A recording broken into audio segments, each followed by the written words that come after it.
Oh, the other thing, I didn't do anything. yeah, I know. I don't know how much everybody knows about. Just start blabbing. I hear oohs and ahs out there. Stage outside they go, ooh. Some of this stuff is the difference between 1.5 and 1.6, and if you don't know 1.5, it's sort of like, yeah, okay. It would be good to hear that because we're just learning 1.5, so hearing it from you will help us transition. One of the things that you used to do on 1.5 is you wanted, let's say, your home page to look different, or for some reason you need differences on different pages, you have to create separate templates in order to do that with all of the overhead that creates. What you can do instead in 1.6 is you can create that all within one template and just use parameters over here. Like you'll notice that these had separate colors, like one was blue and one was brown, and one was the standard color.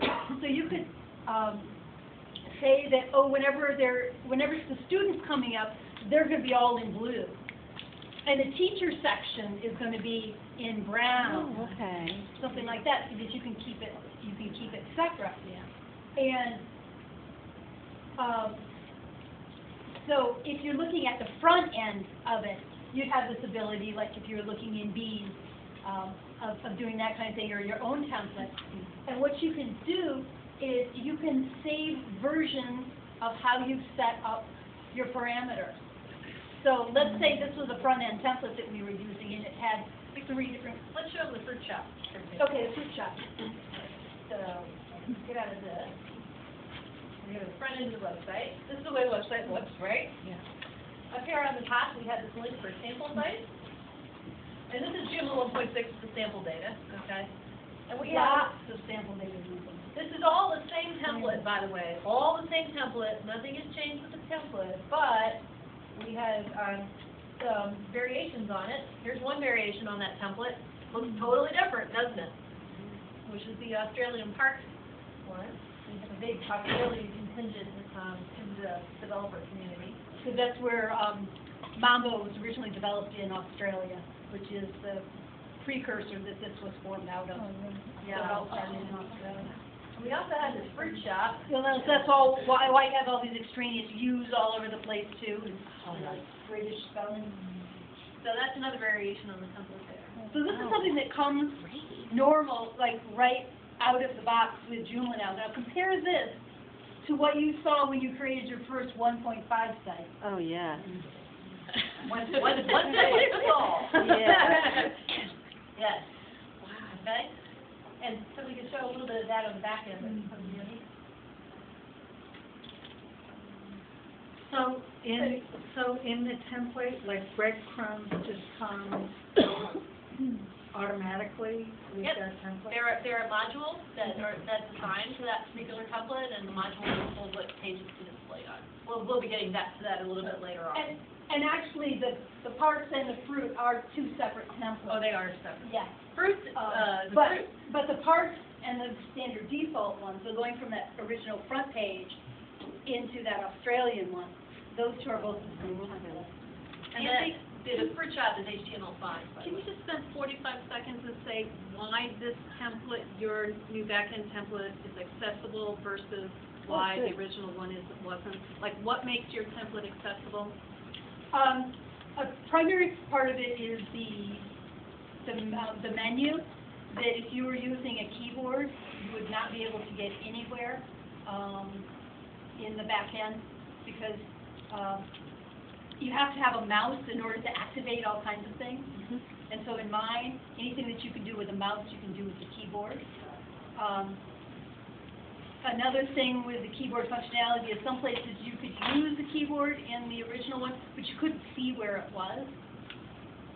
Whereas in mine, you'll actually, if you can't see it, you can't get to it, kind of a thing.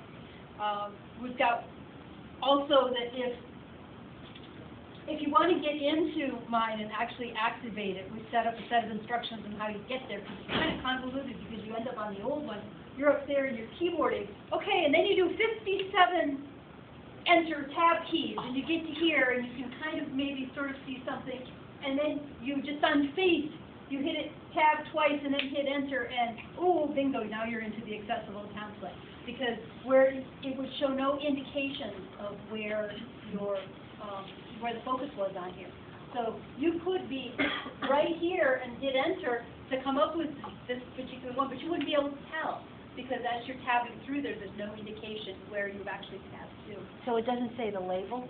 Is that what you're saying? It doesn't say the label of the Well, location? what would happen if, Where would you like me to go? what I'd like you to do is go into Blue Store. Go in the. Okay? Okay. Now, if you actually just use your tab key, and you see how down here this is changing? Mm-hmm.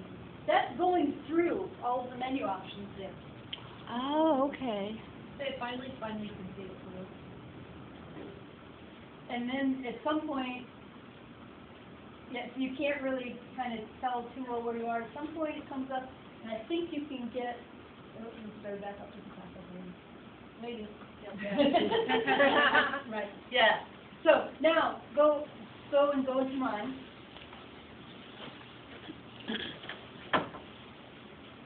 Do a single tab. You'll see what comes up here is the skip to main content. Oh, okay. We're not going to use that right now. Just keep tabbing. And now as you tab through, you can actually see. And that's just audio with those labels. I was going to say the audio would be there, yep. Okay. And obviously, if you hit that first one up there, you would have jumped all the way down, so you wouldn't have to go through all of those. And just come down and click on this filter right now. I just want to get your focus down. Okay, now tab again, and you can see everywhere that you go, start tabbing. Every time you're tabbing, you can actually see where you are. Mm-hmm. And you can say, oh, I might be able to do something when I'm over here, you know, because you can see it. So that's one of the things, is giving the ability to use the keyboard and to see where you are with the keyboard. Another thing that I did is I made sure that I've got labels properly set up for everything, so that we know where they are there. I added headers in there so that the structure, a lot of times if you're using a screen reader, they'll give you a list of the different headers, and you can use that to get to the different places where you need to be or to understand the overall view, because that's something that often you can't tell. I did something that I was able to change actually in Core so that it fixed it in BlueStork as well. And that's, we use a lot of sliders now. Go to Content Article Manager, and then go into an article.